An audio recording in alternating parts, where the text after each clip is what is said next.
All right, welcome Hey. to Menu Heroes Digest. Choo-choo! We got our friend Kirby over here. Yes, Conductor Kirby here to, help us steam right through all this game news and game announcements. Yes, this is the Choo-choo! This is the Menu Heroes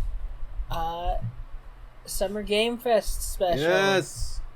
So the Summer Game Fest special, the Microsoft Bethesda special, the Geeked Week Netflix special, and that Capcom. the Resident Evil special. We should really say. And so, stay with us and enjoy our intro that we do every week. Yes.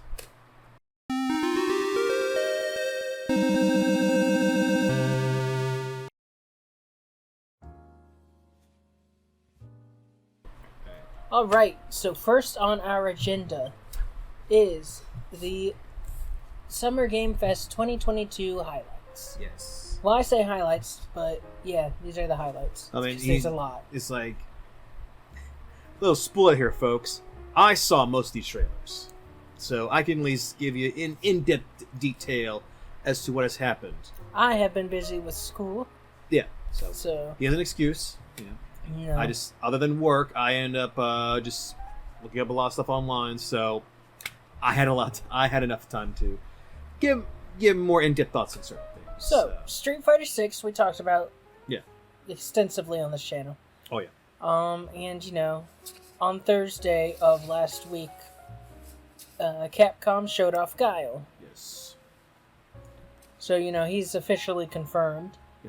We've already seen the leaked roster, and I'm pretty sure he was on there. So. Oh yeah, he was. But again, I said this last time, but I think in the artwork or the leaked artwork, he didn't have a beard. So, again, if you're out there, if you have an issue with any of the characters' looks, there's still a chance that they could look a little different in the in-game thing. But I like most of the designs. Like for instance, Cammy. Is it Cammy? Yes, it's Cammy. Yes. The one who's caused so much controversy by wearing pants. In leaked gameplay footage, she's wearing her standard leotard. Yeah. And like you said, there's probably different outfit choices. Yes, there will be skins. Yeah, that's a guarantee. Both Street Fighter 4 and 5 made sure to have, definitely 5 had a lot of skins. You had to buy them. Oh man, I think this one fighting game YouTuber Justin Wong spent $200 to get all Chun-Li's outfits in Street Fighter. Yeah, man, it is insane. But that's unfortunately what the gaming industry is becoming, And I don't mean to sound like an old man, just being we get everything, right at the moment we bought the game in our days, but it is it just feels kind of weird though that you gotta pay a $60 game, but also gotta keep paying for a bunch of other things. Yeah, but if they're just costumes, that's fine. If they don't give you any different advantages, it's still kind of scummy, but it's business scummy, as opposed to having a character in the game and you have to pay to unlock that character.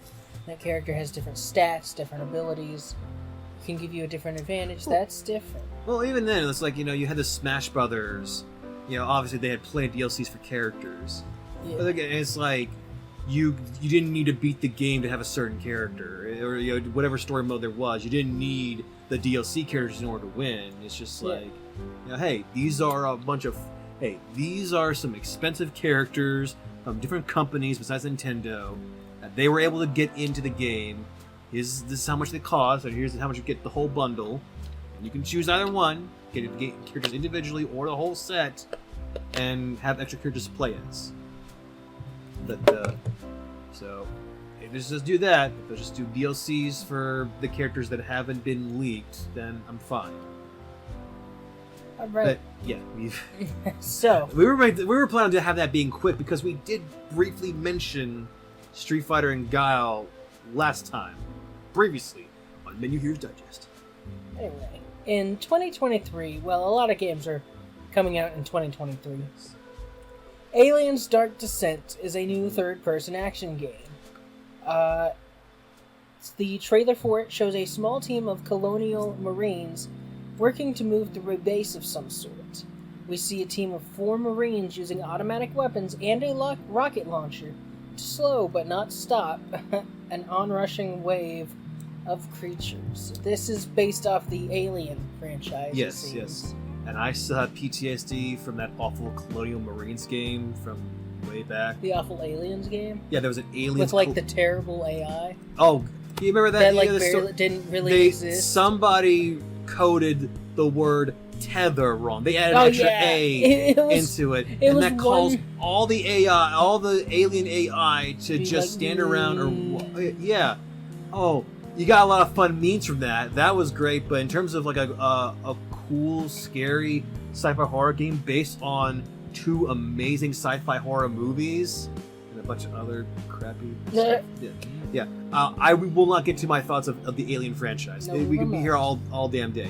But yeah, there has been a history of both good and bad Aliens games. And hey, at least Isolation was real good. I say that one was pretty good. Pretty sure that had the voices of Sigourney Weaver and the actor who plays Hicks. And again, Hicks and... Well, it's like, yeah, he was one of the few survivors from Aliens. From Aliens. Spoilers. For a movie from back in 1986. But yeah, as said, it showed mostly cinematics of just the overall mood of this game. And yeah, the animatics look pretty good. It's just like the actual gameplay is top down.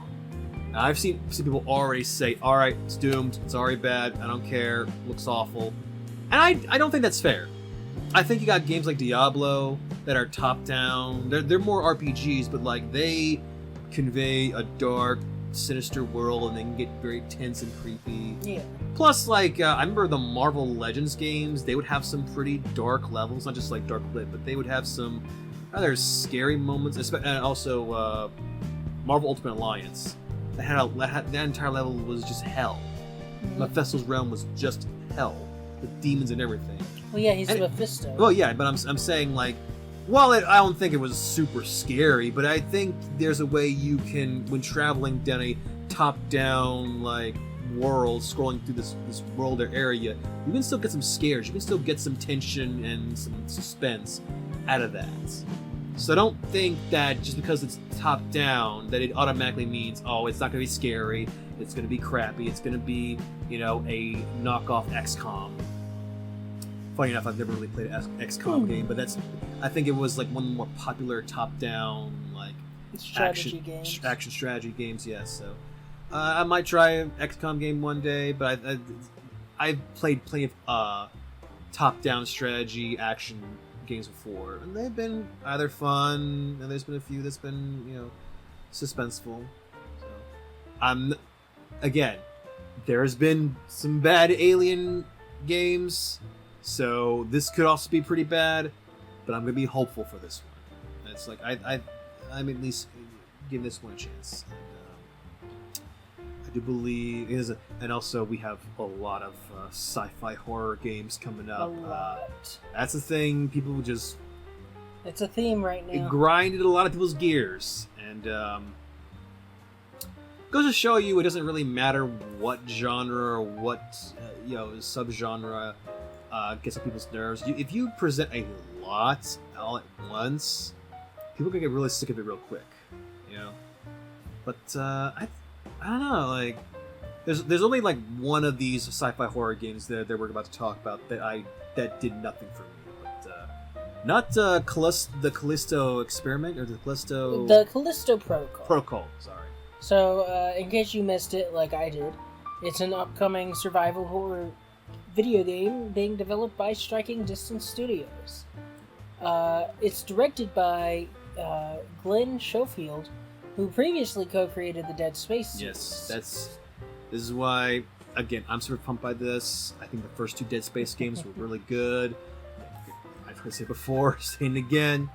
And even though they didn't show a whole lot of footage, or the gameplay footage, I'd say, there was like one death animation where you saw the face of your playable character about to get chopped up, and their look on their faces of the terror through it, and I'm like, okay, this is certainly something a little new, or this is certainly a twist on what we've seen so far, because there have been plenty of horror games where your main character gets killed, sliced up, chopped up, beheaded, and diced and sliced. But to actually see the look on their faces right before they're about to die and the terror of it, I think that adds an extra level of fear. And that is the Dead Space touch. So, again, this one I am most excited for. All right. So, boot up your PlayStation 3s and Xbox 360s, people, because it's time for Call of Duty Modern Warfare 2. Get your Mountain Dew Code Reds and your spicy nacho Doritos, because we're playing like it's 2010 or 2009, baby. 2008. Actually, 2009. You were right.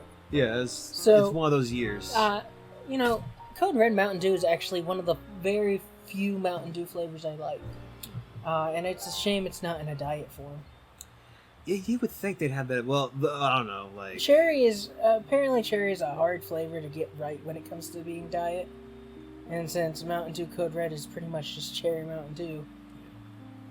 So, Call of Duty Modern Warfare 2 2022 is the reboot sequel to the reboot Call of Duty's Modern Warfare. Yeah, you would think that it'd probably be like a remaster or a remake, but nope, it's a whole other thing. It's just a reboot.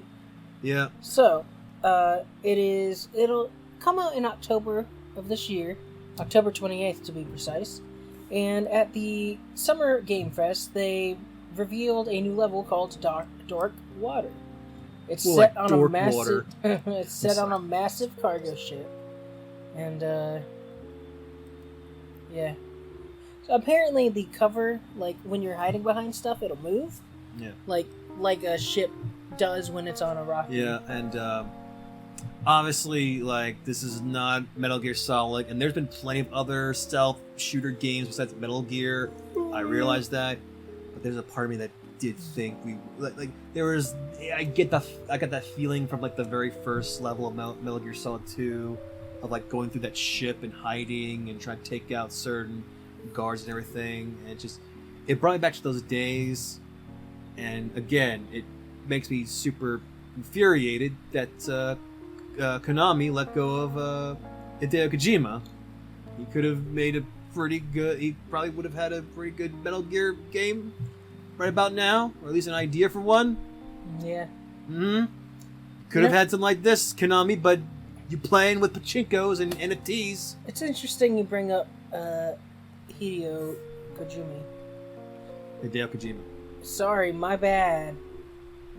So you want to skip over to the Xbox news? Okay, it's just fitting.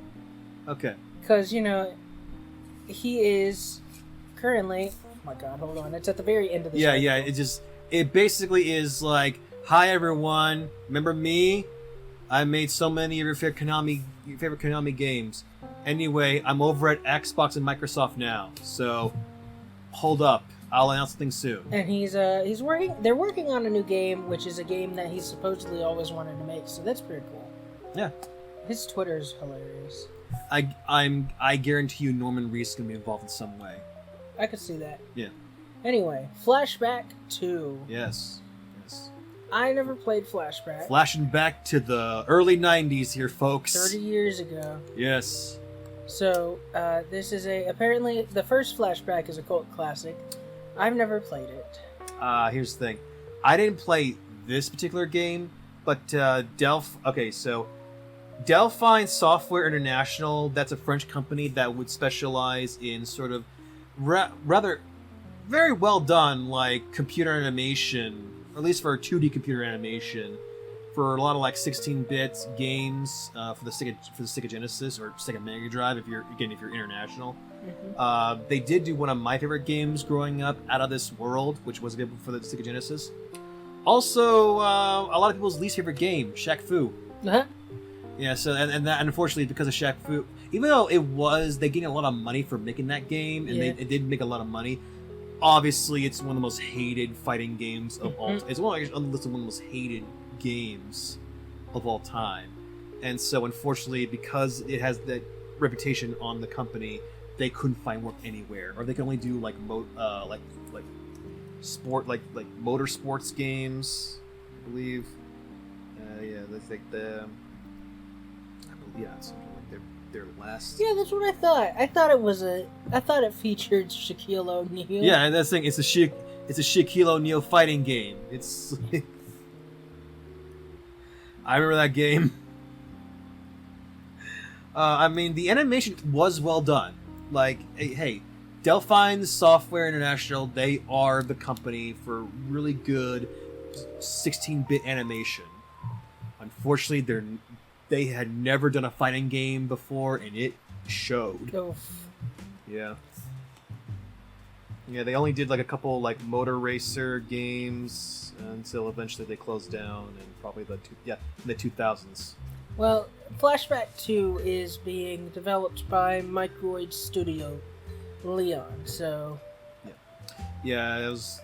Because they always said, like, you know, the name of the company that owns it now. Mm-hmm. I had to look up, like, it was Delphine Studio International, was the previous owners of Flashback.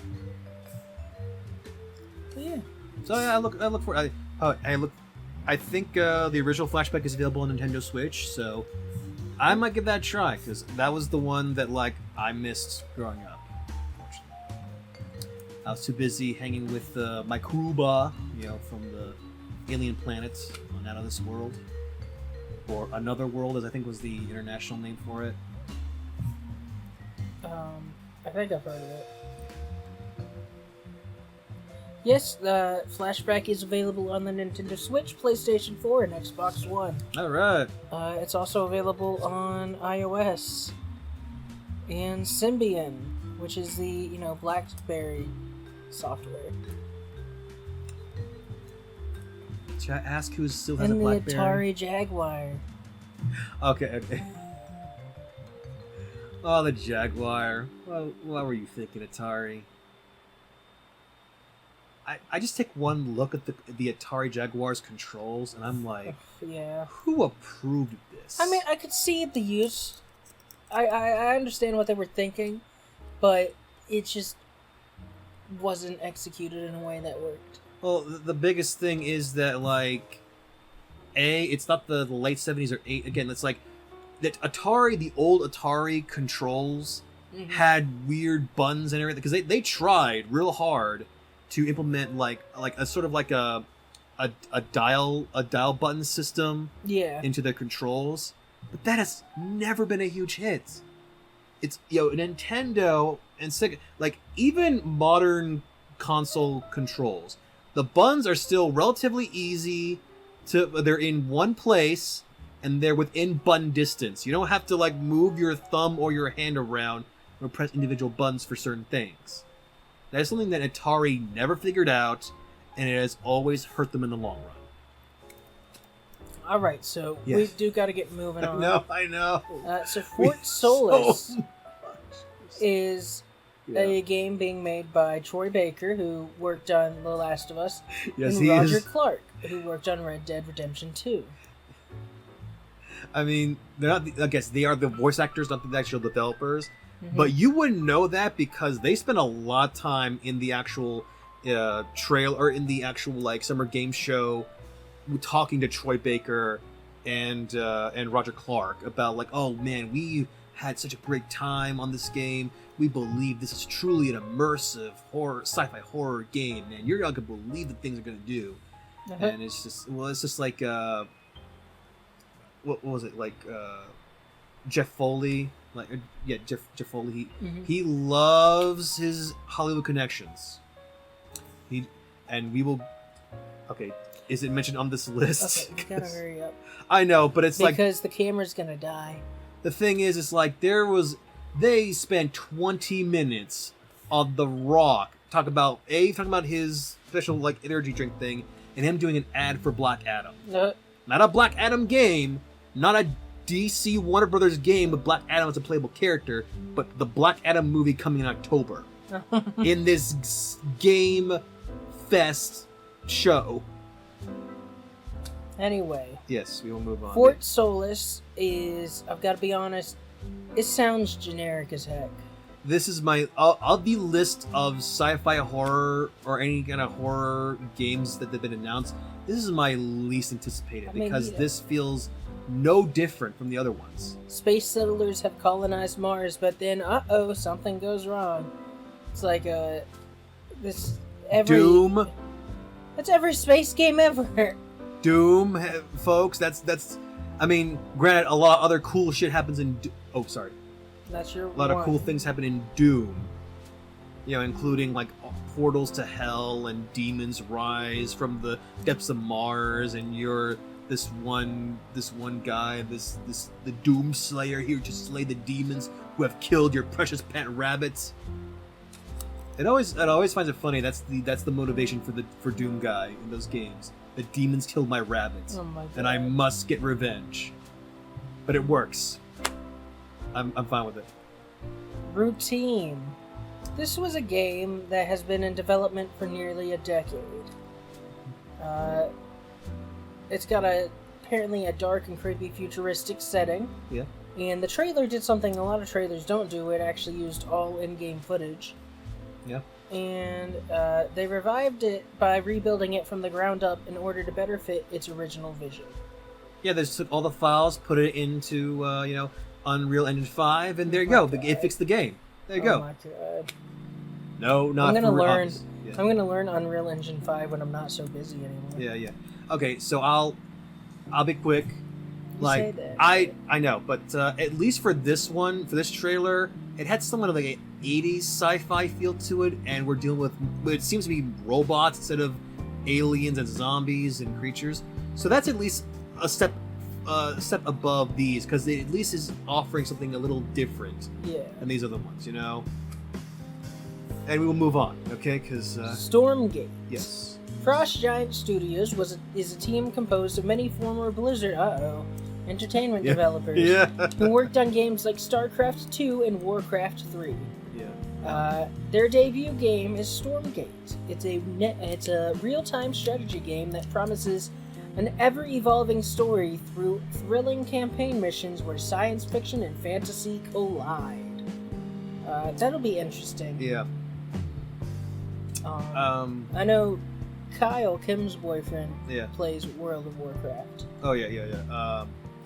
So, yes, by all means, I'm hoping the former employees, I hope they're doing well. I hope they find a nice home. They can get away from all the craziness that happened. That being said, I barely remember what happened in this trailer. You know, because I saw these a couple days ago, just to prepare myself for the big episode we're doing right now. And it's just... it's like, there's things about that I think are cool. There's things I think I would be super excited for many years ago, but I don't know, it's not really sticking to me. Maybe if we see more footage later, I might be more excited, but this trailer didn't really hook me. Alright. High Water.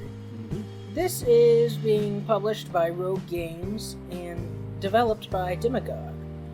Players are asked to venture into a bleak, flooded world in High Water, an isometric survival game. Yeah, the description says bleak, but well, maybe it is, but like the trailer was actually a bit more colorful, and the music was a little upbeat, or it was very the trailer is very melancholy, I should say. But I think isn't like this? It's very cel shaded, don't you think? It is very cel shaded. What's with every flooded world game being cel shaded? Legend of Zelda: Wind Waker. Yeah, that's what I immediately thought. My first brain went to Your that. Your first brain? Yes. I won't tell you where the other brains are, but my very first brain said Wind Waker when I saw the water and the look of it. I think visually this is very distinct, and it is a very distinct game. If this is actual gameplay footage, I would give this a try. Yeah. But there is a chance that it's not, because they said isometric. True, and that's the thing. okay, it's good that companies will at least put in like this is just a demonstration, like this is not final game footage and everything.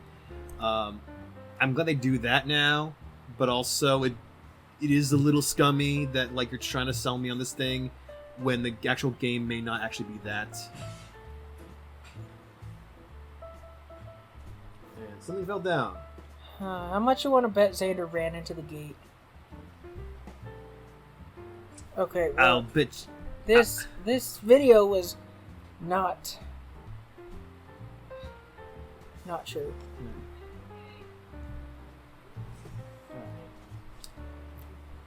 Alright, so... You alright, man? Did you run into the gate, buddy? Yeah. Now you owe me a Kirby. What are you doing in here? We're not done at all, buddy. I know, I want to show you something. You show me later. I know, that's what I'm saying. I leave with you Okay. now. Alright. Goat Simulator 3! Yes! Woot! Woot! I don't know about Woot. you, but Goat Simulator 2 was so fun. I'm gonna be honest, I didn't even know there was a Ghost Simulator 2. Of I- course, I because lo- there is no Goat Simulator 2. Oh man, just when I thought I was used to your sarcasm and I was ready for it, you come in like an RKO out of nowhere, slam me down with your chair There really is no of sarcasm. Goat Simulator 2 though. Like Goat Simulator, all the DLC, and then Goat Simulator Okay. 3, Okay. and it's so fitting. You know, yeah, sure. This is the only franchise. This is the only game franchise that can get away with this. And yeah, basically, if any of you are familiar with the Dead Island games, the trailer for Goat Simulator 3 is nearly shot for shot one of the trailers for Dead Island 2, except it's goats instead of zombies. I'm just watching the trailer on double speed. Yeah, that's the thing. It's like I think a lot of people, including me, thought, are they doing Dead Island again? Or, you know, because again, that's how the trailer begins. Just a guy walking around, just minding his own business, and then the people goat! aren't- Yeah, Oh my god, the goats. goats. Did you see that Goat Simulator Yeah, goats 3? with lasers. Goat lasers? Goat Yes, Simulator there's 3. goat lasers. Oh, he stepped in poop. Yeah, and a jetpack. Was Ghost Simulator 3 they're adding a new thing? They're making a new one. Yeah. Give me that now! It's coming fall this year. Now! Now! Love you, bud. Yeah. Now! Yeah. Okay. Anyway, go Wow. on. Go on, bud. Wow. What did that couch ever do to Xander, you? go on. Everything! You're getting the dogs worked up. That Go couch had a family. on. Anyway, Marvel's Midnight Suns. Yeah. This is a turn-based game from the team behind XCOM, which we were talking about earlier. Yes, I know, and so it's probably going to be top down as well. Yeah, it would make sense. Oh yeah. I guess I'm more curious about the RPG elements because there was not this trailer, but there was a trailer that showcased like your character, whatever your I think it was a customizable character meeting with the other Marvel heroes like Doctor Strange and Blade and Wolverine. I'm like, I want to know more about that. I want to see more about that because like it'd be kind of cool if maybe there's a way we can date some Marvel heroes. Oh my maybe. god, we're moving on. Okay, but seriously though, it is very much demons and Lilith, Ooh. and yeah, that's Lilith. She pops up every once in a while in Marvel comics. Is it Spider-Man? Well, it's Marvel. It's Midnight Suns. It's more of a dark supernatural. It's a strategy game, buddy. Yeah. Ooh, I like it as long as it has Spider-Man. Has Spider-Man, has Blade, has Ghost Rider, I think it had Venom in it It too. might have Miles Morales in it. I just want Scooter Man. It's like I think so. I want Scooter Man. And then there's Nerdy Hulk. Well, that's Demon Hulk. He looks like he's got like that monk hair. That was horns. Then why do you look like the Green Lantern no one likes with all the Nobody the likes orange any of hair. them, so. with the orange hair? Anyway, Cuphead's Delicious Last Course. This is the DLC for Cuphead, of course. Mhm. Yep. You okay, Jordan? I'm just trying to absorb that last thing that you said. Which one was that? We'll move on. So anyway, Cuphead. I've actually seen the trailer and it looks pretty promising, and especially the puppets. It kind of looks like the Rudolph the Reindeer Misfit. Yeah, they showed an ice level that looks very promising. They showed like Chalice's overall gameplay. Yeah, I don't think it's too different from Cuphead or Mugman, which I think is kind of the point. But yeah, I think it showed at least her having a different upgrade or a different special move than them. Maybe we'll be fighting other demons than the devil. Maybe. Then, Cow demons. I mean, that is the question of like you had your first game be about making deals with the devil, See, and you beat the devil. So where do you go from there? I thought this video was gonna be a trailer, not an interview. Yeah. Well, they didn't. So yes, basically they showed like I don't think the character's name is Ice King, but it basically was like an Ice King like character that turned into a giant snowflake and Jack Frost. Oh, it's Jack Frost. Okay, so I wasn't sure of the name. Jack Frost is the jester of the snow, not the king of the snow. Get it right. Yeah, come on, Jordan. Well, he looked like Ice King from Adventure Time. Okay. No, I don't think he's that's not right. old and he doesn't have a depressing backstory. Dang, he's right though. And plus, that person probably won't anybody really ever like. Anyway. I think it's actually Cut to 2 years later, and there's like crazy fan art of the guy. Anyway. In addition to the DLC debuting soon, on June 30th, so this month, in August, Cuphead Season 2 is coming out. That was mentioned in Netflix's Woot. Geek Yes. Week. Yes. So, Honkai Star Rail. Yep. A sci-fi open-world adventure from the makers of Genshin Impact. This will be interesting, because... Visually looks good. Yeah. Genshin Impact's fun. I couldn't get super into it, but it was alright. I think the only reason why I didn't try it is because, like, there's the concern of, like, is the company who owns it watching everything you do and everything? Which, I mean, that's the unfortunate thing about anything in terms of mobile devices. China. Yes. Just say it.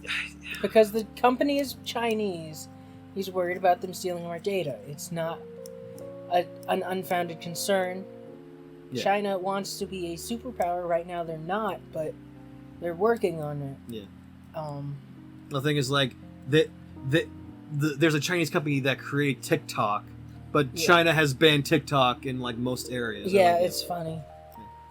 They know it's too powerful. TikTok is too powerful. To me, things are better. So Hoyoverse is... Okay, that's what I thought. Yeah, MiHoYo. Or MiHoYo. Yeah, so they are...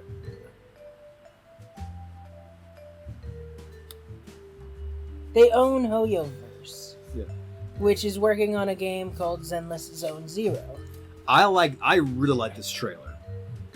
The action in that one looks fantastic. It's just weird that they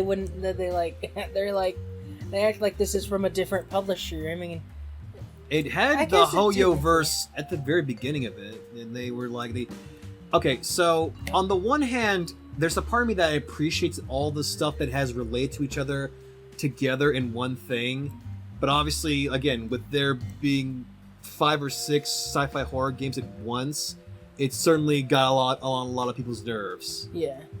And so I feel like the similar strategy with like having 2 different Hoyoverse games announced at once. I don't think the company has a. Oh yeah, anyway. I have Naruto socks. Is why God. Xander said that. Naruto. Yes, anyway, yes. Naruto. We'll skip this next one because this game just sucks. What? I will. What is it? I will take this Kirby back home, and you will never see him again. Turtles, Teenage Mutant Ninja Turtles. They Greatest franchise forever. They stink because they live in the sewer.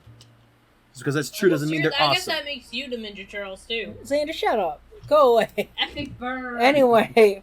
Epic game. Anyway, Teenage Mutant Ninja Turtles Shredder's Revenge is an old school beat 'em up, and they announced a new 7th playable character, Casey Jones. Yes.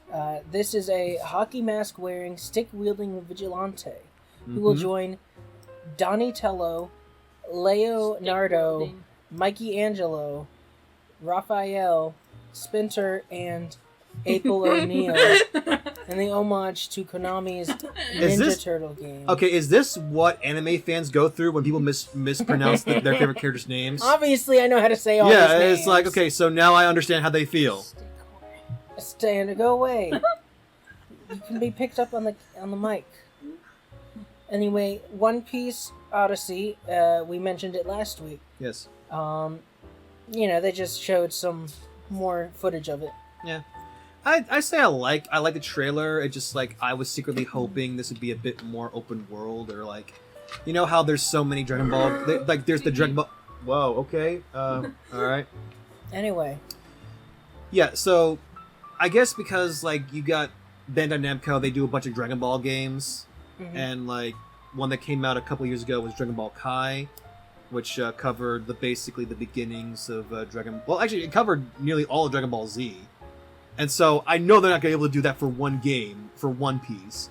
But I thought it would be kind of cool if they covered at least like the East Blue stuff, or at least like right before you get to what was it? Crocodile. You know, that whole big desert island thing. I think that alone, in between the beginning and that arc, could have been a solid game on its own. But that's my wish list for another game. This looks fine. I'm looking forward to it. All right. So Saint Row Boss Factory. This is literally just a character designer for the Saints Row reboot. But you can transfer that over to the official game, right? Well, yes. Otherwise, there'd be no point. I mean, I was about to say, it's like, okay, I do like character customization. It's kind of it's up there with one of my favorite things about games, when it's available. And yeah, I mean, like, there certainly gives you a lot of options. Mm-hmm. Certainly some things we can't say on this podcast. Are you talking about the Saints Row Boss Factory? Yes. Oh wow, I'll need to check it out. All the customizations that you can do. So that is not safe for work at all. Oh my God. So Nightingale. Yes. Is a first-person fantasy survival game. Yep. That mixes a card system with a 3D world. It's described as a shared world, player versus environment game in which players will fight and craft through the Victorian fantasy world and visit plenty of different realms. Yeah, I was debating whether it was Victorian or steampunk, but upon looking at it the third time, yeah, it's very Victorian. Well, with a gun. Yes. There were guns in the Victorian era. It was like 17th, 18th century, so yeah, there were guns at that time. Again, I'm not sure the exact timing of the Victorian era. I'm not an expert. I know history, but not that well. So well, it's also fantasy, so... Oh, yeah. I think basic look is interesting. It does look... It looks a little bit generic, but it does look interesting.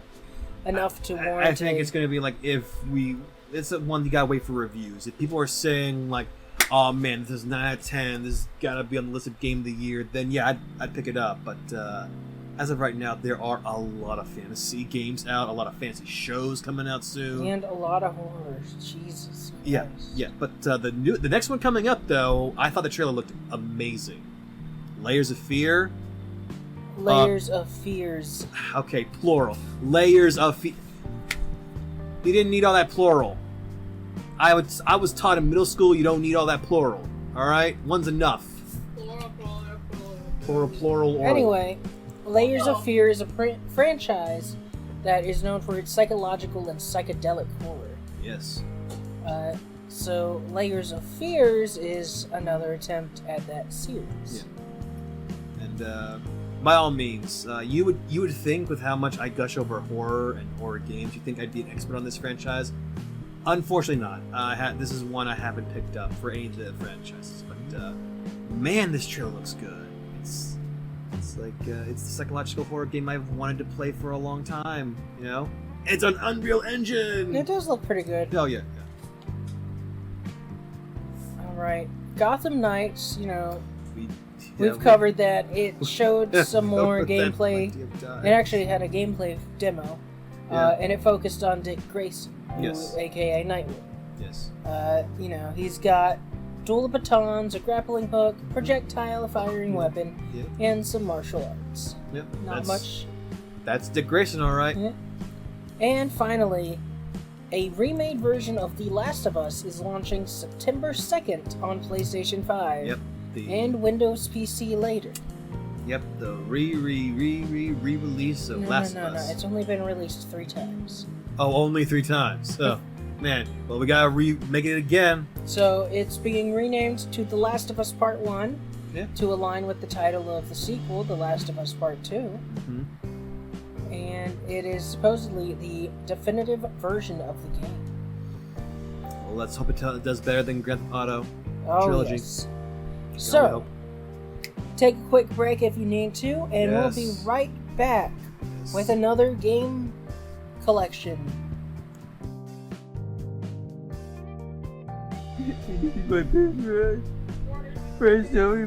Anyway, welcome back, and now we're at the Xbox Bethesda Games Showcase. We're not going to cover everything as we just don't have the time. So we're going to cover highlights that we're specifically interested in. Right. So I will start, and then he'll go. Yes. So Hollow Knight Silksong, I loved Hollow Knight. It was a fun game. I had a feeling this one you'd cover. And it has been announced as a Day 1 Xbox Game Pass release. It follows Hornet, and it takes place in a new world, Faraway Kingdom. The trailer shows more of it, and we still don't have a release date. I think they said sometime in a year, maybe? Wasn't this originally going to be a DLC, and they just decided to make it just a full-on sequel? I think so, yeah. Okay. Leo. Let's see. Microsoft Flight Simulator is celebrating its 40th anniversary. Mm-hmm. It's adding a lot of new aircrafts, including gliders and helicopters. It's trying to be, pilot wings. Yeah. They've also announced Halo-themed vehicles are coming to the game. Go right ahead. For example, the USNC Pelican.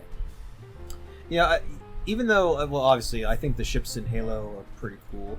But honestly, hearing that got me really hoping that the ships that you see in any Xbox or Microsoft game could end up being, in a flight simulator update or be a DLC or something like that. I'm trying to think of. The only thing I think of is like the UFOs from that Area 51, that Destroy All Humans game.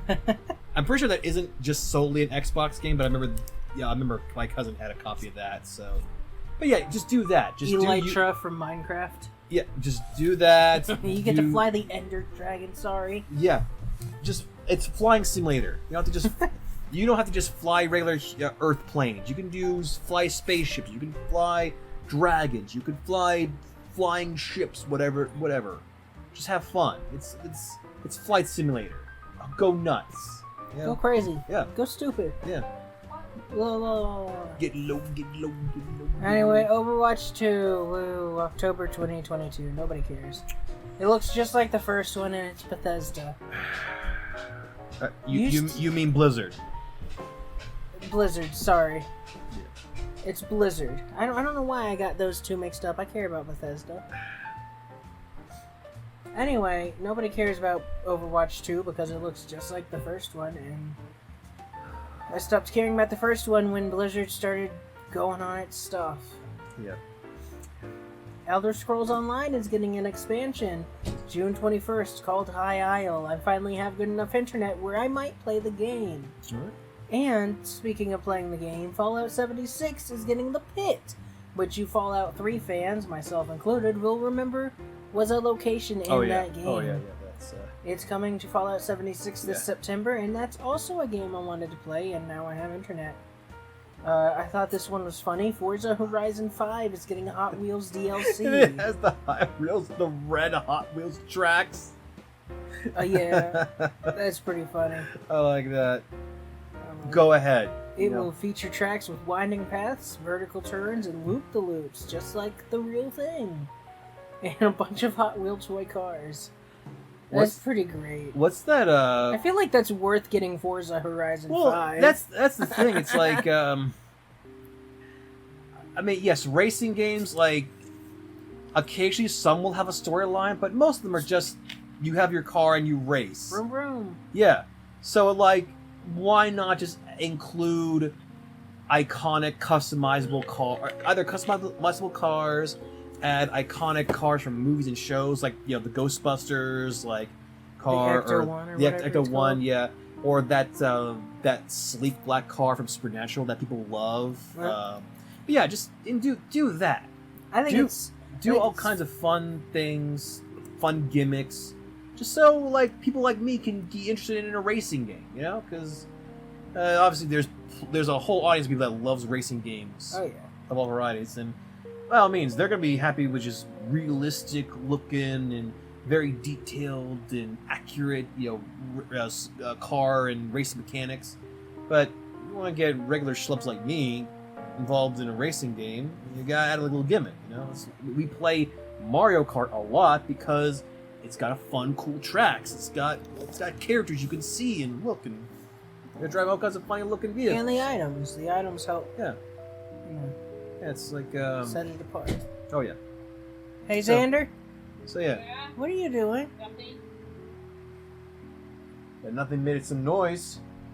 That nothing is very suspicious, but Ice. It's me crunching ice. Man, don't you bring none of that anti-integration stuff in this household, all right? anyway, Minecraft Legends. This is ow, my foot cramped up. Sorry.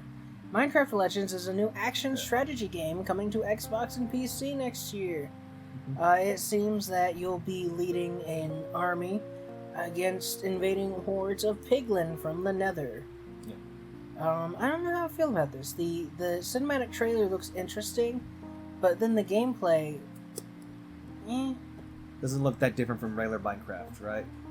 no, it doesn't look different from other army simulators, I guess. Okay. So, I guess wasn't there already a Minecraft story mode? There's Minecraft Story Mode, Okay, which so is it tells a story. okay, There's Minecraft Dungeons, which is a dungeon crawler, all right. which I want to try. And then there's Minecraft Legends, which is an action strategy game. I think I might have been a bit more if there was a bit. Well, again, we're just now seeing this or hearing about this, but maybe if they had more RPG elements, maybe I'd be a bit more curious. But I can see that. I don't know. It's nothing about it is really hooking me. Like, okay, this is gonna be the Minecraft thing you hook into. If you're not obviously, I think Minecraft is versatile to where most anybody can try it, give it a go, see what they want to do. If they like it, cool. If not, just pick up something else. Hey Xander, stop coming in and out. Yeah. Sorry, guys. No, that's cool. So yeah, that's all I gotta say about that. Pentiment. This is a game by Obsidian. It's a narrative crime story set in 16th century Bavaria. It follows a traveling artist who stops at an abbey to make an illustrated manuscript. Yeah. Or illuminated manuscript, my bad. His mentor is accused of murder, and now it's your job to solve the case, which could take up to 25 years. Yeah. So that seems pretty interesting. Yeah, and the art style is very much like 13th century, 14th century English. Because if you've seen any artwork or painting or mural from the 1800s or so, or no, not the 1400s or so, the King Arthur medieval stuff. Yeah, you're seeing the trailer right now, right? Yes. See what I'm talking about? That art style, that look.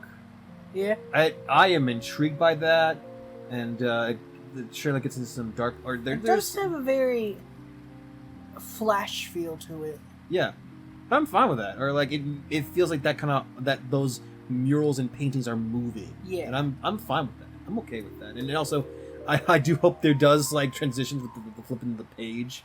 I hope that's in the game. But yeah, I don't think they do show a bit. Yep, they show a bit of the deaths. Xander? A lot of blood. I'm done. Okay. Yes. There's been a murder. No, stop going in and out, okay? You're done. Anyway, this game looks interesting. Sorry for yeah. fussing at them guys on the channel. You know Xander.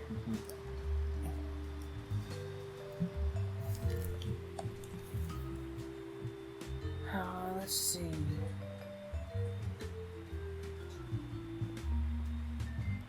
I'm trying to see if there's any other games I am particularly interested in. There's a bunch of Persona games coming to the PlayStation, to the Xbox. Persona 3 Portable, Persona 4 Golden, and Persona 5 Royal. Which, aren't actually Persona 3, Persona 4, and Persona 5. But they are the updated versions. They have extra features. Are they the updated Well, yeah, versions? it's like, I know Persona 4 Golden is, for the most part, Persona 4, but it has extra features and elements, an extra character that you can date and, like, do activities with. But hey, it's Persona. You know, interaction, build up social links, and date the girls. Because you can't date the guys. Because for some reason it's not canon. But like, who cares? Let me date Yusuke from Persona 5. He's an awesome character. He's got an amazing voice. And he's hot. And he's a painter, so he's living the artist's dream. Okay, so Persona 5 Royal is an enhanced re-release of Persona 5. I had a feeling that it was. And it's going to be on Steam! Yay! Yep. I'll be able to play it! Because I can't get a PS5, and there's no reason to get a PS4 when a PS5 is better.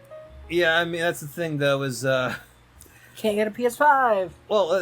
and I'd say, like, even though I've never owned an Xbox ever. I've always went to a cousin's house to play Xbox games.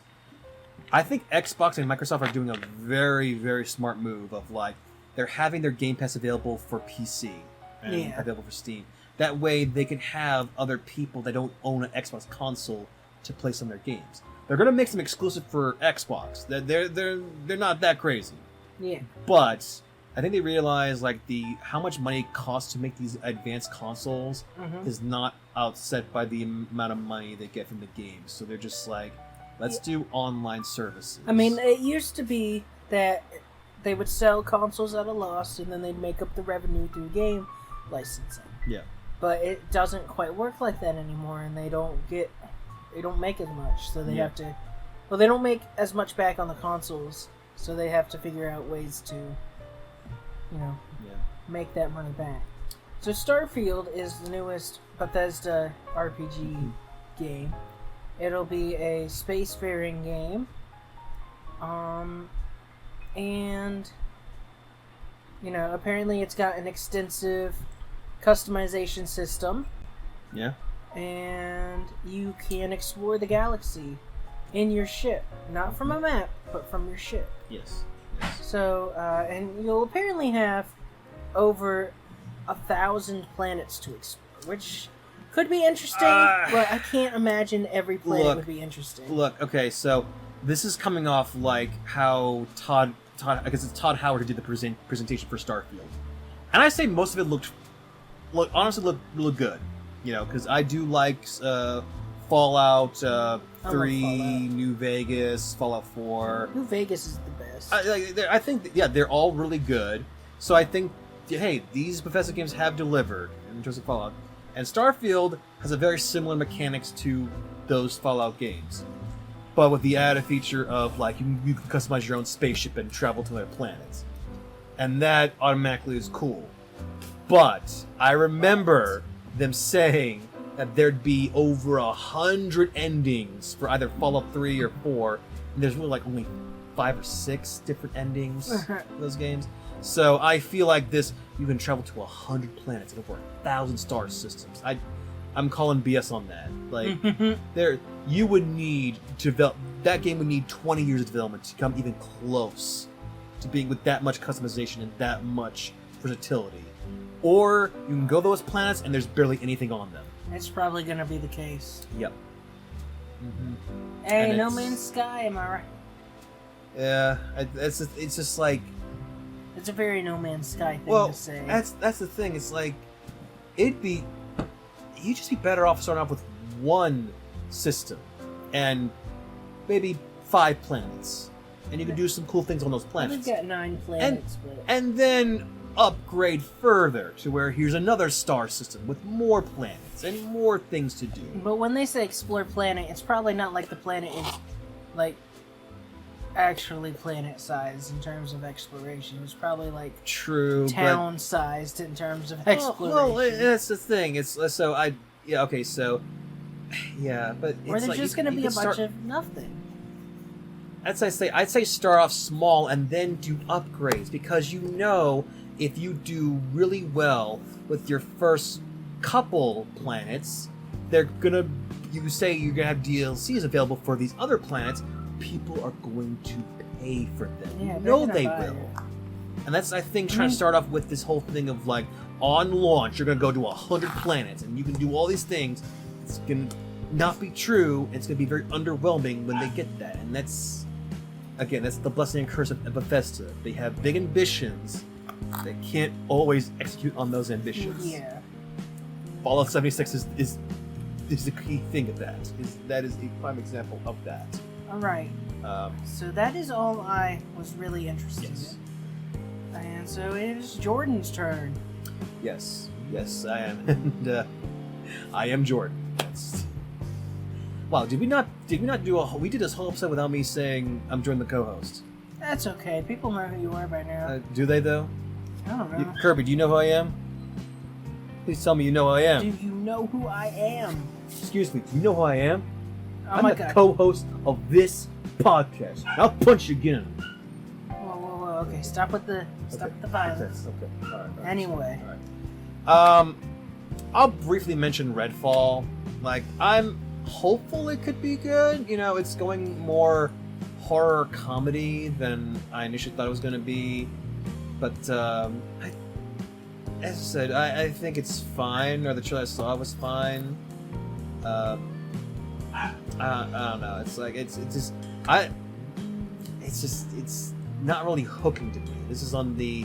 There's some things about this trailer, about this thing that I think could be cool and could be a fun vampire survival shooter game, but it's not really sinking my teeth into. Oh my god. I said, yeah, you said Hollow Knights, you know, haven't played the original game yet, but looks fun. And, It's on Switch. Yeah.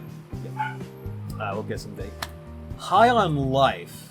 That looks super fun. It is says by the same team, Rick and Morty, and there's you can already hear the voices of Justin Roiland in the game. And all the guns talk, all the weapons talk. So many of the guns have their own voices, and there's like a knife called Mr. Knifey, and obviously, yes, and he's very much happy to stab people, and Stab happy. Yep. So very much a Rick and Morty-esque game, though. Like the aliens in the game look like they would belong in Rick and Morty, but the humans look rather generic. They don't even look like the humans or humanoids in either Rick and Morty or Solar Opposites. So, a little concerned there, but I think there's enough in High on Life that I'm excited for that, and I want to see more development on this in the future. And not the biggest fan of Riot. I'm not the biggest fan of Riot games in terms of their stuff. I mean, like, granted, like, I am Arcane. I love the show, and there's some really good music videos based on some of the characters. They played one of them, the KDA music that you hear a lot, or has 100 views or something like that. 100 million views. 100. Wow, 100 views. Hey, they're doing better than us, man. You can't deny that. But hey, I think it is kind of exciting to see that game, that the whole Riot Games list is going to be available on Xbox Game Pass. So, The thing is, they're already free to play. yeah, but like they said in the trailer that you get all 100 champions or 108 champions all the stuff. on League of Legends. It'd be great if they had all the costumes available too, but I think that's where they're going to get you. They're going to have all the characters, all the champions available, but you got to pay extra for the costumes. That's how they get you every time. But and people have theorized that the fighting game they're developing, either Project L or League of Fighters, could potentially be an Xbox Game Pass exclusive. I hope not. I hope it is available on other consoles. But again, with this big announcement, with Riot being available mostly on Game Pass. Hey, it's could be concerning for any PlayStation or Nintendo fan wanting to play the League of Legends fighting game coming up. Plague Tales, fine. Forza Motorsports, fine. Yeah. Sorry, I'm not skipping all these. The thing is, I remember really loving Overwatch when it first came out. Yeah. Love the designs, love the idea of this the weird... characters specifically were Yeah. Oh yeah. They did a great design with these characters and these looks. I mean, granted, there's so many superhero stuff available, even back then when it was first announced, but these characters felt unique. They felt like they could have existed their own cool superhero universe that could have sold a bunch of comics and could have been in a bunch of other franchises. And there was a lot of representation. Yes, and that was a big. We thought that was a big win. We thought Activision was at that time woke, or back when woke was a good thing, or like when it wasn't so easily, manufactured. We thought they actually meant it. Yeah, but. Oh, dear sweet baby Jesus, were we wrong? Did we not? Were we completely unaware of what Activision was hiding beneath the surface? So a lot of things from Activision and Blizzard this year, no matter how good it looks, no matter how interesting it might be, I want to stay away from that because the company's reputation is still fresh in my mind. Yeah, and it's probably fresh on everybody's mind. And Aura History Untold, and also Humankind. I don't think we can talk about that. 'Cause that's a Sega version of. Well, basically, there's different kinds of civilization as you can choose a different nation or civilization, and have them command and conquer and attack other nations and change the course of history. I gotta say, I think the Humankind trailer I thought was a bit more interesting. It really emphasized you can change history. You can have it that the Mayas that they defeated the Spaniard invaders and they rose to power and they're one of the greatest powers in the world or whatever. That's one example of what all you can do with Humankind, and I find that super interesting. Yeah. So Aura History Untold, it's just okay, but not as cool as Humankind from what the trailers I've seen. Skipping over these. Arc 2, the Vin Diesel dinosaur fantasy game. I think I saw an extended look of it. It was just cinematics. The movement is stiff as crap. And that's from the cinematics. Okay. That's from the things supposed to look amazing and super detailed. How people move is extremely janky. So I am worried how the actual gameplay movement's going to be, but hey, Vin Diesel and a little girl riding a T-Rex or other dinosaurs, I'm at least curious. I'm at least wanting to know what this game's going to be like. And the H.R. Giger inspired Scorn. More interesting. I think this is definitely more interesting than the Fort Solace trailer. Oh yeah. And okay, this is more of an original IP, so I think it's got more wiggle room than the Alien Dark Descent trailer. But I don't know. It's not super locked into that. Flintlock Wood. sorry. Flintlock, The Siege of Dawn. Overall is okay, but it reminds me so much of Forspoken. Mm-hmm. I do want to play that game, but it's both that trailer and this trailer are so eerily similar that I almost thought I was watching another Forspoken trailer. Come on, man, when is that game going to be released? How much longer is this? Sorry. Lightyear Frontier, that's the one where it's sort of a farm simulator, but you're in a giant mech, or in a big mech. I like the feel of that trailer. I'm curious, because there are a lot of home improvement, gardening simulators out there, like Stardew Valley. It's like a space Animal Valley. Crossing, but you're in a mech, and hey, that is certainly something. I'm hoping you get mech neighbors. Oh my god. And if you get DLCs, you can have like Gundams as your neighbors. That'll get me to buy this game. I'll be interested in that. Gunfire Reborn seemed rather super generic. I'm sorry. It's might be fun, but it just I don't know. Special. Yeah, it's like you got a bunch of furries with magic and guns, and hey, might be fun.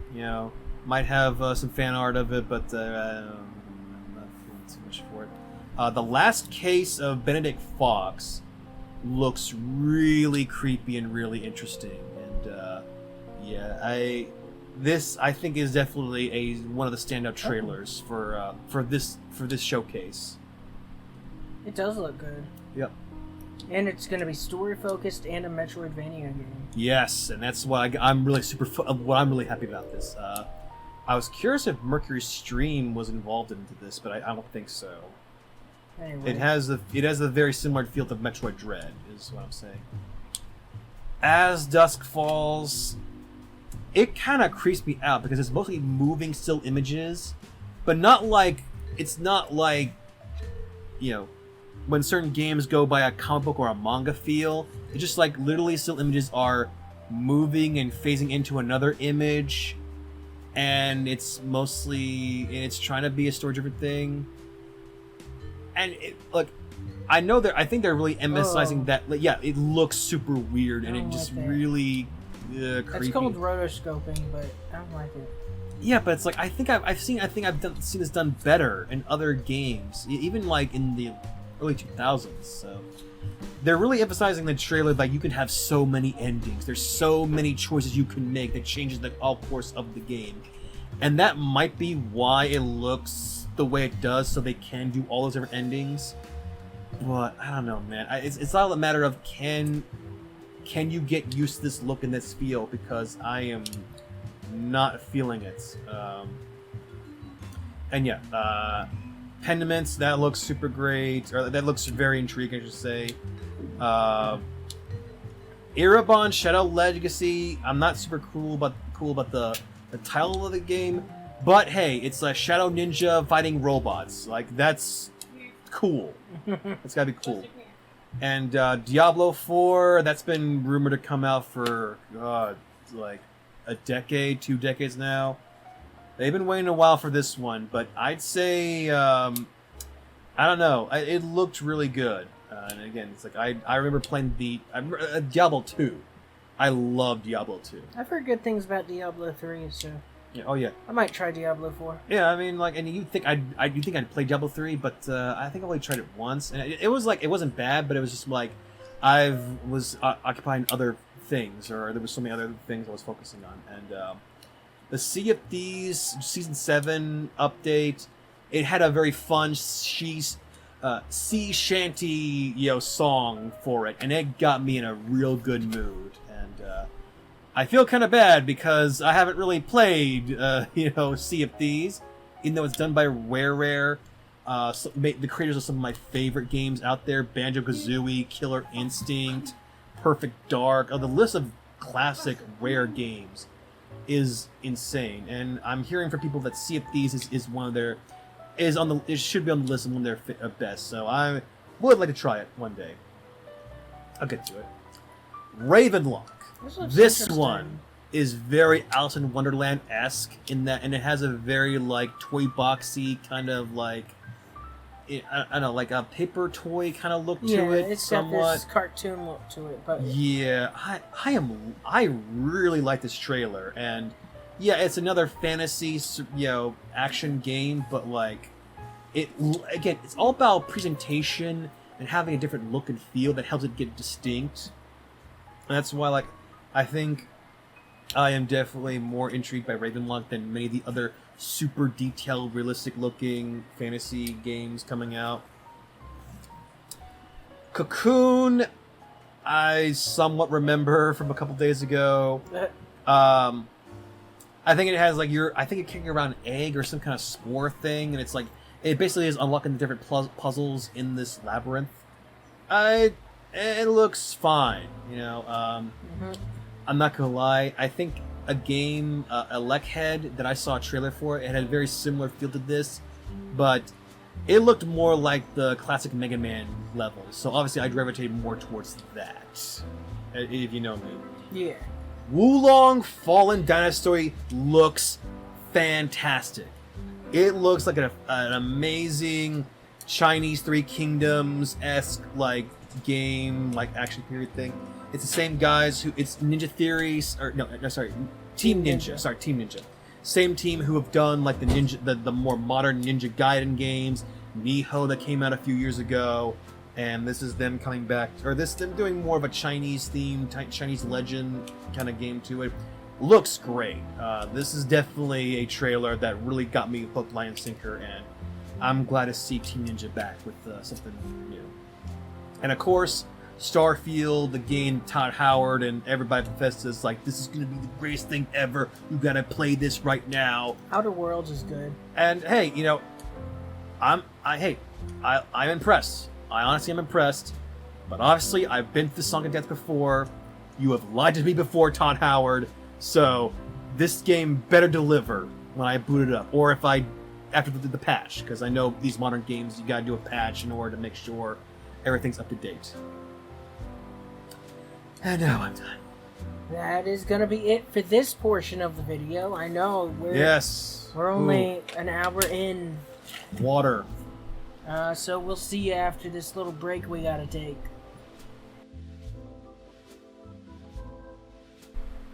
Alright, welcome back. We are almost done. This next segment won't take too long. We're just covering Capcom Showcase. I think you mean the Resident Evil and Monster Hunters showcase there, Steven. Alright, so Resident Evil 4 got a new, a few more seconds of gameplay. There is the ability for Leon Kennedy to move while aiming his gun. This will definitely be an improvement. Yeah, it will. I still say Resident Evil 4 still one of my favorites of the Resident Evil franchise. It was it still had its mechanics were controls were a step up from the previous Resident Evil games. Yes. But we had this conversation off camera about like it is also frustrating compared to how modern conveniences and what modern games do in terms of what the movement you are allowed in just regular games, not even in horror games. That's all about trying to create suspense, trying to create terrors and frights. They found ways to do that, but the control's not deliberately fighting. So that'd be a much needed improvement. And Resident Evil Village is getting some DLC. It is getting 2 DLCs. And this is as a set called the Winter's Expansion DLC. So this one is Shadows of Rose, which will follow a new story about Ethan Winter's daughter, who will serve as a sequel to the main campaign. This will take place from a third-person perspective, and it is set to be released October 28th, 2022. This year. By all means, more stuff for the more modern Resident Evil games. I'm cool with. I will say though that the trailer for Shadow of Rose is not exactly Stranger Things-esque, but considering how I was just binge watching all 4 seasons of Stranger Things, and how the plot is about Rose having powers and her dealing with a shadowy version of herself or whatever, or what looks to be a shadowy version of herself. It's I felt like they were going with that thing, with having Rose being a little similar to 11 in some cases, but as I said, that's just for me, just because I'm cramming so many things in my brain with all the geekdom and geekness. Yeah, it's all blending together. There will also be a Mercenaries mode. Alright. You will be able to play as the lady. And Chris Redfield and Carl Heisenberg will also be playing. This comes out on October 28th as well. Yes. Resident Evil Village is getting a third-person mode. Not surprising, considering the sort of sequel has a third-person mode. And it will also be part of the Winter's Expansion DLC. All right. Resident Evil 2, 3, and 7, and when I say 2 and 3, I mean the remakes, Yeah. will be getting free next-gen updates for PS5 and Xbox Series X. These were actually released on June 13th. These updates add support for 4K, high frame rate, ray tracing, and 3D audio. They did do a remaster of the first Resident Evil way back, but for some reason I thought they did all three. Nope. For the modern consoles, but I was completely wrong because I was swearing up and down like, oh no, I remember seeing a package of like. You'd think they would remake it for they'd remake 0 and 1 in the Resident Evil region. Yeah. But who knows? Resident Evil Reverse will officially launch October 28th. Mm-hmm. What a surprise. Oh, yeah. It's a 6-player PvP deathmatch game. It's the spookiest month of the year. Oh my god. That puts players in the shoes of characters from across the Resident Evil series. Monster Hunter Rise is getting a massive expansion called Sunbreak. Mm-hmm. And if you thought it was just going to be the big dark dragon thing y'all been looking at, oh no, they got way more than that. Ho ho ho. Oh, y'all know. So, returning monsters include... Read these. Okay, Diamond, Emitar, Espinius, Gore, Magala, and the Pyrankna. Kadaki. The jungle map from Monster Hunter 2 will also be available. And I've only played Monster Hunter Rise. I am a noob when it comes to the rest of this Monster Hunter lore and universe. Lucent has been announced to be joining Sunbreak in August as part of a free title update 1. There will be more free updates in fall, winter, and next year. Yes. Sunbreak will be released at the end of this month, June 30th. Exoprimal gets a gameplay trailer with a closed network test coming ahead of release. Yes, a crisis involving dinosaurs. Yes. So, That's it. The gameplay, it is similar to Overwatch in a way, but thankfully it doesn't have the Blizzard logo to it. So, in a way, you can play as mechanized heroes, and you're facing a wave of dinosaurs. So, you know, hey, I think it's best of all worlds. You know, that's pretty cool. And plus, I think if it was called Dino Crisis something, I think fans would not have been happy because it is meant to be a sci-fi, again, another sci-fi horror game, but a sci-fi horror dinosaurs. It's a dinosaur murder action game. Yeah. So I think Exoprimal is allowed to be its own thing. And Dragon's Dogma is getting a sequel. I have not played the original. It is. And everyone tells me how great it is. I've heard it's good. I got it. I just haven't really played it. Yeah, I mean, hey, you know, good on them for making 10 years and still having a loyal fan base and demanding Capcom make a sequel. Guys, speaking as someone who's a fan of Mega Man, Final Fight, you know, a little rival school, Darkstalkers, you know, a bit of OG Bionic Commando, not that 3D Bionic Commando, that was crap. Okay. Point being, Capcom has a lot of classic games, a lot of big franchises that are still beloved, and they do love getting callbacks to those games. But do not, like, they will wait and wait and wait for a sequel. You know, it's like, again, the Mega Man was the face of Capcom for decades. And how much of Mega Man did you see in this whole thing? None. A shadow.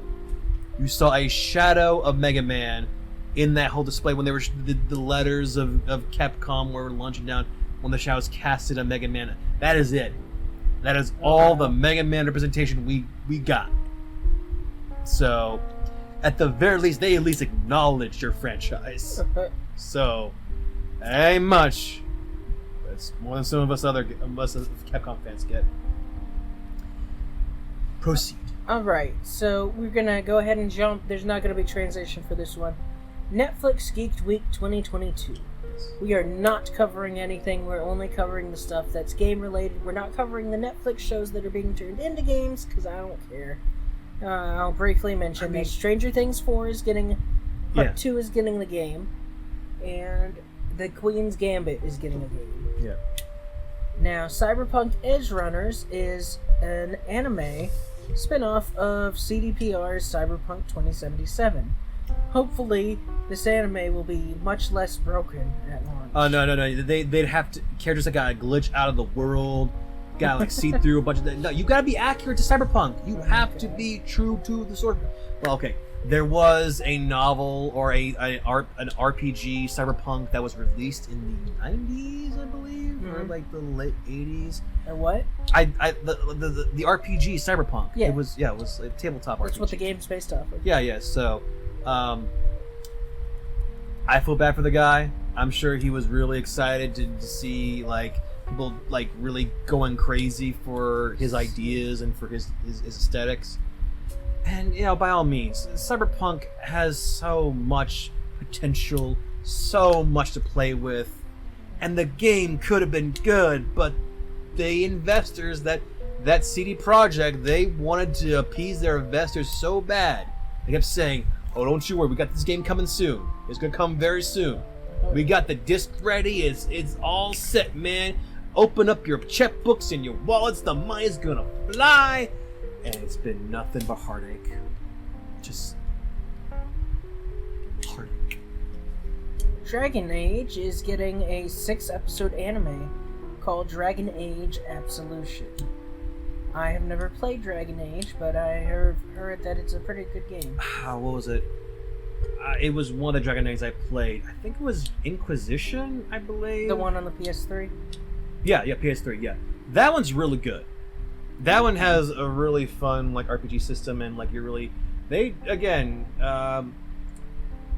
can change various characters' ethnicities and everything, and the species. Well, yeah, as like many because of the characterizations, but like they allow the characters to like live their own lives and do they really do.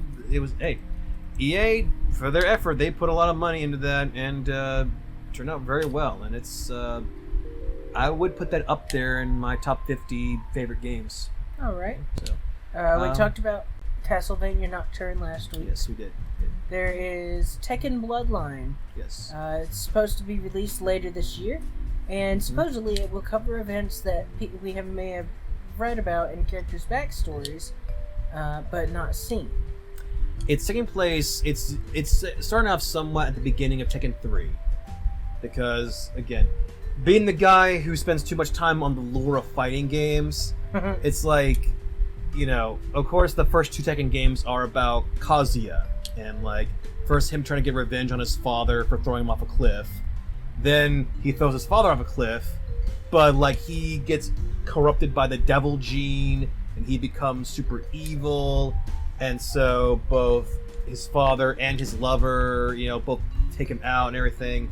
And so Tekken 3 is like several years later, where it's like Kazuya's son, Jin. Jin is now the main character, and seeing like all the stuff going on with this being called Ogre. Again, Tekken lore is extremely weird and crazy. I can somewhat see why they begin with Jin, because like you can somewhat relate to this guy who's weighing in over his head and discovering the history of his family and just trying to figure out how to fight or how best to survive this crazy world of some of the strongest martial arts and like super beings and raptors with boxing gloves. There's all kinds of weird things in Tekken. So I'm looking forward to this anime. So Cuphead Season 2 is coming out. Sonic Prime is coming out, and it has Big the Cat and Froggy. I'm not looking forward to that. Let's see. Like, I think didn't we do like an F, Marry, Kill on Sonic characters? No, not here. Maybe I did on some other chat group, but it was either Big the Cat or Beat the Dynamite that were like, I would kill them in a heartbeat. Big the Cat, what does Big the Cat do besides hunt for his frog? Okay, we have to keep going. Okay, fine. And I think this is actually the last thing. Yeah. Resident Evil is getting a series. Yes. Live action series, and I thought the trailer looked alright. You know, it's not spectacular, but I don't think it's the worst thing I've ever seen. I will say it is already looking better than that movie. The recent live action Resident Evil movie. As I said, I try not to be like a purist on any fandom of any kind. So like I'm trying to go into this as like, okay, this is supposed to be a sci-fi horror show with some weird things going on, zombies, giant animals, giant bugs, and some creepy things going on. And I think the visuals overall look good. It's just like, I'm just trying to like step away, but I'm so curious, like, what exactly is the timeline for this, or like what are they going for this? Because okay, obviously this is not based on any of the games, this is not based on any of the movies, and it's not based on that last movie, obviously. But like, so it's a world where like people knew that Umbrella Corporation did something bad, and trying to clean up their image. But it seemed like we're just now discovering the T virus. So what I think is going on is they knew about the T virus. I think what happened is somebody accidentally put it into their products. So it's not like they're discovering it for the first time. Okay, it's just that But there was that one scientist that was... Yeah, he was like, the drugs have the T virus in them. Yeah. And they were explaining it, you know, that's obviously for people who aren't familiar with Resident Evil, that's why they did it. Real world explanation. Okay. In world explanation, it's possible that, you know, Umbrella was trying to cover up the T virus and that the T virus never became public knowledge. And then some T virus in the tea or in the water supply or something. I mean, remember, like, all the characters who know about the T virus are characters who end up being parts of like STARS, that anti-bioterrorism group. I can't remember the name. Oh yeah, it's like I think like Chris and Claire are both part of it. Yeah. And you know, the majority of people who know about the T virus are people who experienced it firsthand and work for the government. So it's not entirely out of the, you know, it seems like the lady he was talking to was more like a chairperson, a member of a board. So it's entirely possible she had no idea, or she pretended to have no idea, or tried to downplay it. Okay. So there might be an in-show, you know, reason. Or they could just be bad at writing dialogue, you know. Yeah, which is that's also a possibility. You know, Resident this is Evil staple. Well, I love Resident Evil, but their writing is not stellar. I understand. I do understand. No! Get out of here! Kaiju! And he goes right for me. Yeah, and there's a demon dog. I am just chilling like a villain. There's a demon dog in the movie. And that might be why he's acting this way, so... Anyway, thank you guys for watching. Yes. Here comes Kaiju. Yes. There's Kaiju. There's the demon dog. Yes. She's a good I feel girl. like Ripley from Alien 3. She's a good girl. And we will see you guys next week. Sorry there wasn't a game video Thursday. Yeah. I forgot. We'll work on it. We got to get used to making videos again. But until next time, stay cool. And stay alive. Woo-hoo! Ah!